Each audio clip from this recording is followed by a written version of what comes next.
They say the river has two faces, one for the living, one for the dead. In my family, that river is more than water. It is memory. I grew up hearing my grandmother's voice carry the story like a prayer. She would sit under the old kola tree, her wrinkled hands tracing invisible patterns in the air as if drawing the past back to life. It was before your great-grandfather was born, shed begin. When the white men came, the ground itself changed. This is a story by Ivy. Please like, comment and share. The year was 1897, when the soldiers in red coats marched into our land, the Benin Kingdom. The air was thick with harmattan dust, and yet the sound of their boots cut through like drums of war. They carried strange weapons that spat fire and death. Our people were traders, farmers, blacksmiths, and carvers of ivory and bronze. We had our shrines, our markets, our laughter. But that morning, the elders gathered in the palace courtyard, and the Oba stood tall in his coral beads, refusing to kneel. The land of my fathers is not for sale, he declared. But the white men had not come to buy. They had come to take. First came the fire. They set the royal palace ablaze, looting the bronzes and ivory tusks, carrying away the sacred marks of our ancestors. The sky turned the color of copper, and the smell of burning wood mixed with the cries of women. My great-great-grandmother, Isiosa, was just a girl. She clutched her baby brother and ran towards the river, her bare feet slicing on sharp stones. Behind her, the gunshots rang like evil thunder. On the third day, they began rounding up the young and strong. Chains, cold, heavy, and biting, were thrown around wrists and necks. Isiosa was caught while fetching water.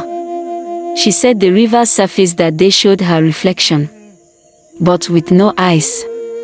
They forced them to march, days without rest, to the coast. The chains clinked with every step, and those who stumbled were left for the vultures. The sea was like nothing they had ever seen. The white men herded them into the belly of a wooden beast, a ship. The stench inside was unbearable, the air was hot and wet. Isiosa whispered prayers to Oleken, god of the deep, begging that the sea would swallow the ship before it swallowed her soul. Some jumped into the water, preferring the embrace of the spirits below to the unknown land ahead. Weeks later, some were sold into islands far away, some never saw land again. But a few, including Isiosa, escaped when a storm wrecked a ship near the coast of what is now Ghana. They made their way back, barefoot, starving, but alive. They carried no possessions, only the memories of those left behind. And with them came something else. A vow. Never forget. Even when they tell you to. Grandmother would end her story by pointing to the river. It remembers, she'd say. That is why, in my family, we pour libations every New Year's Day, palm wine for the ancestors, water for those who drowned, and kola nut for those whose names were erased. And when I look at the river now, I swear I see chains beneath the surface, not of iron anymore, but of stories binding the past to the present. Because my ancestors were more than captives. They were kings and queens before they were prisoners. And even in chains, they carried their crown. They tried to erase us. But we carved our names into time. Our chains are gone, but our crowns still shine beneath the water. If this story lives in your heart, don't keep it there alone.